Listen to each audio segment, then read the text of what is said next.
اعوذ باللہ من الشیطان الرجیم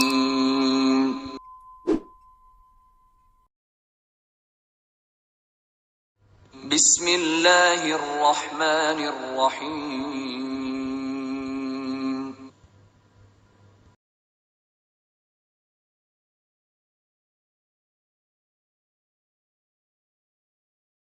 باغ نبوت کا پھول۔ حضرت حسین بن علی رضی اللہ تعالی عنہ۔ سیدنا حسین رضی اللہ تعالی عنہ فرماتے ہیں، ایک دن میں سیدنا عمر رضی اللہ کے پاس گیا۔ آپ معاویہ رضی اللہ کے ساتھ تنہائی میں باتیں کر رہے تھے اور آپ کے بیٹے عبداللہ بن عمر دروازے پر تھے۔ مجھے دیکھ کر وہ واپس ہو گئے، میں بھی ان کے ساتھ واپس آ گیا۔ بعد میں سیدنا عمر رضی اللہ مجھے ملے اور کہا، میں نے آپ کو دیکھا ہی نہیں، کہاں رہے؟ میں نے کہا، امیر المومنین، میں آپ کے پاس آیا تھا۔ آپ معاویہ رضی اللہ کے ساتھ تنہائی میں بیٹھے تھے اور عبداللہ دروازے پر تھے، وہ واپس ہوئے تو میں بھی واپس آ گیا۔ عمر رضی اللہ نے فرمایا، آپ عبداللہ سے زیادہ اجازت کا حق رکھتے ہیں۔ جب کبھی سیدنا حسین رضی اللہ سواری پر سوار ہونے لگتے تو حضرت عبداللہ بن عباس رضی اللہ ان کی سواری کی رکاب تھام لیتے اور اس کو اپنے لیے ایک نعمت اور اعزاز سمجھتے تھے۔ ازار بن حریث رحمت اللہ سے روایت ہے کہ عمرو بن عاص رضی اللہ کعبے کے سائے میں تشریف فرما تھے۔ ان کی نظر سیدنا حسین رضی اللہ پر پڑی تو فرمایا، یہ زمین پر رہنے والوں میں سے آسمان والوں کو زیادہ محبوب ہے۔ جب کبھی حسین رضی اللہ تعالیٰ خانہ کعبے کا طواف کرتے تو لوگ سلام کے لیے ان کی طرف ٹوٹ پڑتے، ایک ہجوم اکٹھا ہو جاتا۔ صحابہ کرام کی یہ محبت ان کے بچپن سے لے کر بڑی عمر تک یکساں انداز میں تھی۔ اس کی وجہ یہ تھی کہ لوگ ان میں رسول پاک صلی اللہ علیہ وآلہ وسلم کی صفات دیکھتے تھے۔ سیدنا حسین رضی اللہ کی ذاتی زندگی عبادت، پختہ ایمان، تقوی کا بہترین نمونہ تھی۔ وہ بہت زیادہ روزے رکھتے، حج ادا کرتے۔ آپ کی دعاؤں اور عبادت کے دوران عجز و نیات سے آپ کا تقوی بہت نمایاں ہو کر سامنے آتا تھا۔ آپ اس طرح اللہ تعالیٰ سے مناجات کرتے، اے اللہ، تو ہی ہر مصیبت میں مجھے ثابت قدم رکھنے والا ہے۔ میں تیری رحمت کا امیدوار ہوں، ہر تکلیف کو دور کرنے والا، ہر نعمت عطا کرنے والا تو ہی ہے۔ جس کو تو تکلیف دے اس پر احسان کرنے والا بھی تو ہی ہے۔ اے میرے معبود، تو نے مجھے نعمت عطا کی، مجھے شکر کرنے والا نہیں پایا، مجھے آزمایا، مجھے صبر کرنے والا نہیں پایا۔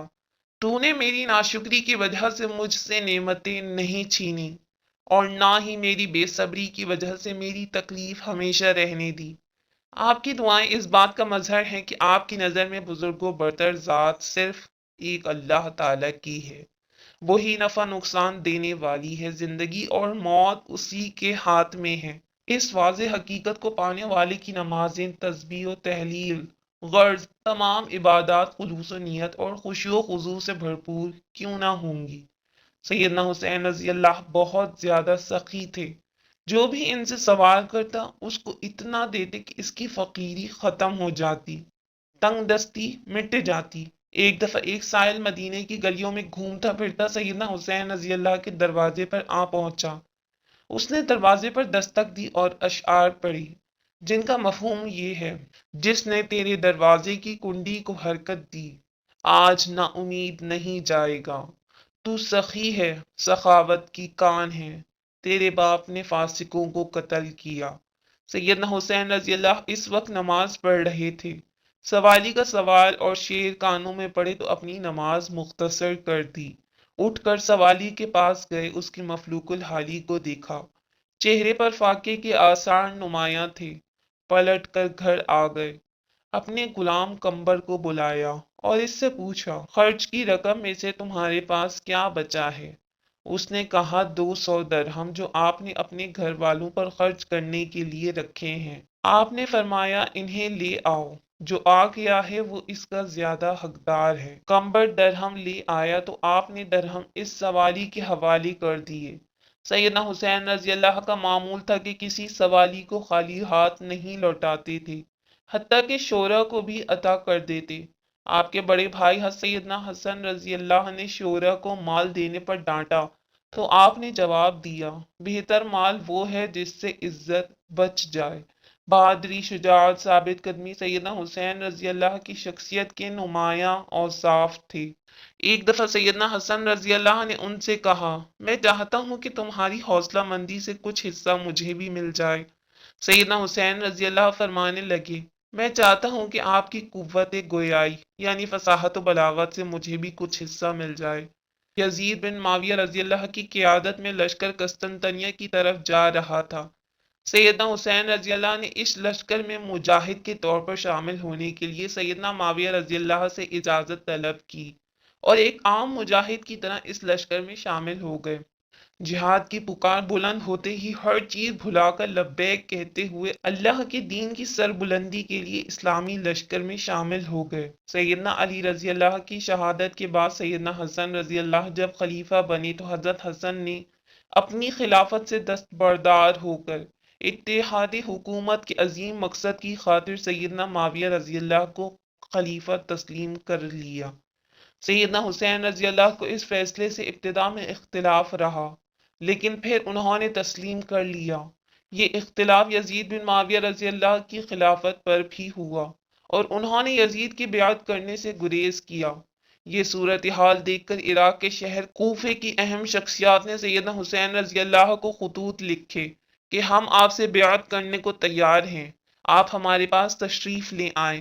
جب آپ نے کوفے کی طرف جانے کا ارادہ کیا تو عمرہ نامی ایک خیرخواہ نے آپ کو خط لکھا۔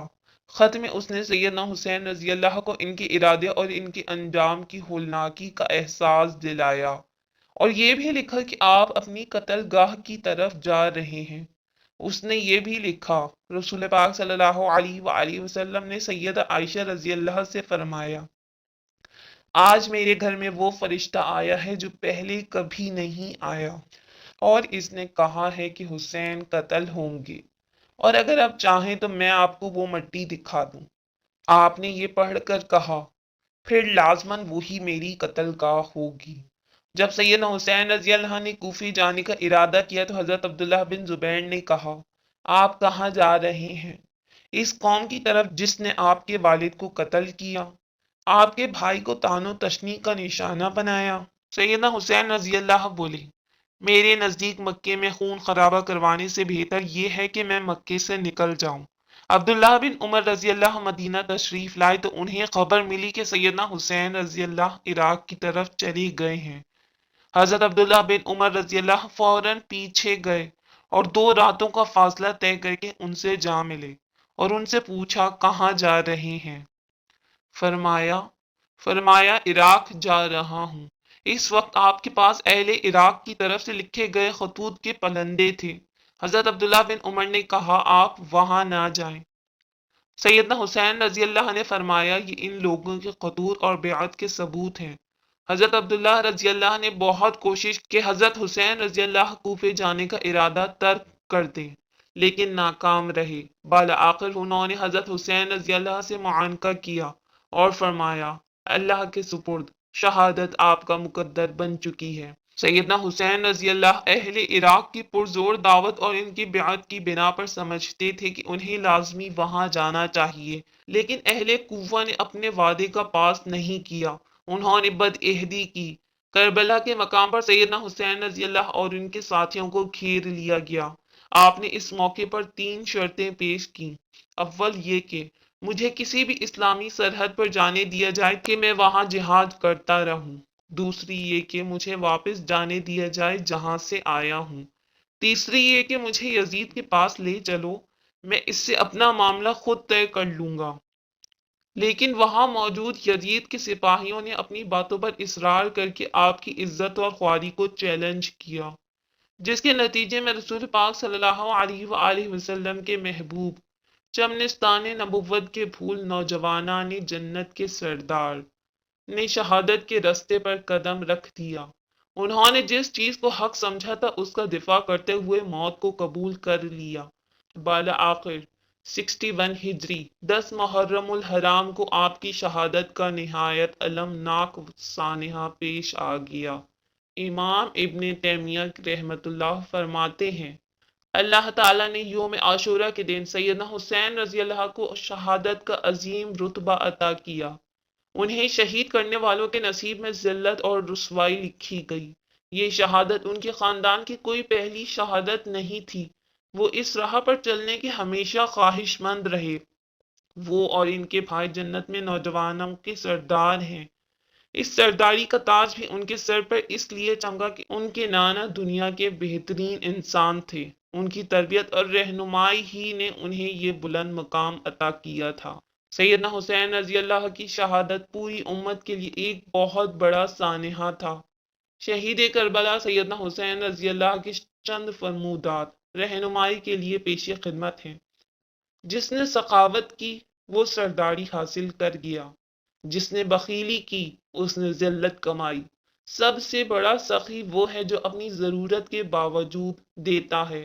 سب سے بڑا معاف کرنے والا وہ ہے جو بدلہ لینے کی طاقت رکھنے کے باوجود معاف کر دے۔ لوگوں میں سب سے اچھا وہ ہے جو صلح رحمی کرے۔ جو کسی کے ساتھ بھلائی کرتا ہے اللہ تعالیٰ اس کو اچھا بدلہ دے گا، اور اللہ بھلائی کرنے والوں کو پسند کرتا ہے۔ سخاوت میں ایک دوسرے سے بڑھ چڑھ کر حصہ لیا کرو۔ ہدیے اور عطیات سے تعریف کماؤ، اور جان رکھو کہ نیکی تعریف نیک نامی کا سبب اور اجر کا ذریعہ ہے۔